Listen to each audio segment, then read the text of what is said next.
Hi అండి. Welcome back to our channel అండి. ఇవాళ మనం బంగాళాదుంప బఠానీ కూర ఎలా ప్రిపేర్ చేసుకోవాలో చూద్దాము. రైస్‌లోకి చాలా బాగుంటుంది.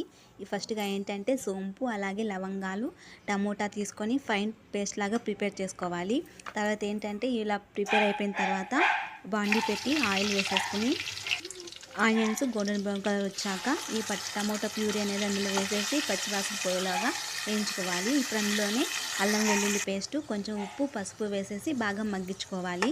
ముందుగా కొత్త వాళ్ళు మన ఛానల్ ఎవరైనా చూసినట్లయితే సబ్స్క్రైబ్ చేసుకుని నాకు సపోర్ట్ చేయండి ప్లీజ్. అలాగే ఇప్పుడు గసగసాలు ఇలా పేస్ట్లా ప్రిపేర్ చేసుకొని అందులో వేసేసుకొని బాగా పచ్చివాసన అంతా పోయాక మనం ముందుగా ఉడికించి పెట్టుకున్న ఈ బంగాళదుంప బఠానీ అనేది అందులో వేసేసి కాసేపు మగ్గాక మీకు ఎంత వాటర్ కావాలో వాటర్ వేసుకొని కాసేపు ఉడికించుకున్న తర్వాత మన కర్రీ అనేది ప్రిపేర్ అయిపోయింది. రైస్లోకి తినండి. చాలా అంటే చాలా బాగుంటుంది. ప్లీజ్ లైక్, షేర్, సబ్స్క్రైబ్ అండి. Thank you. Thanks for watching.